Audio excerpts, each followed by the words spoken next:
या मूर्त्या मला सांगा, हे बघा हा दादा या मूर्त्या सांगा मला. हे यो काय बाप्पा ना, यो बाप्पा आता सोरशे समोर पडला. हा माझ्या मित्रांनी मला दाखवलं. आता मी या बाप्पाला मी तर एकटा उचलून टाकू शकत नाही. माझं मन आहे की माझ्या बाप्पाला मी उचलू.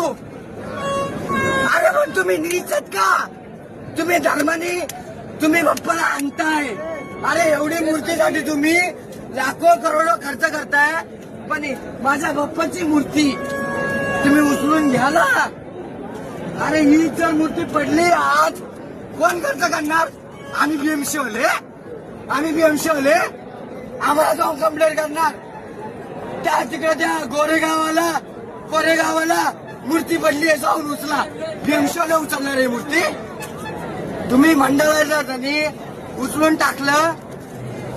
तुमच्या मंडळाने जर थोडे पैसे टाकून मूर्ती उचलली काय होणार आहे का?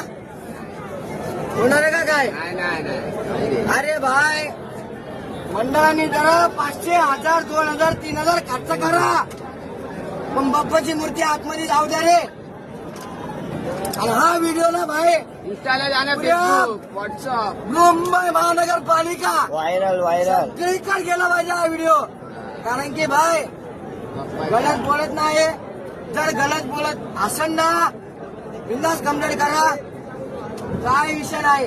ताई आज आपला बाप्पा आपण मानाने बसवतो. ताई बरोबर आहे. आता तुम्हीच मला सांगा, आपण मानाने बसवतो.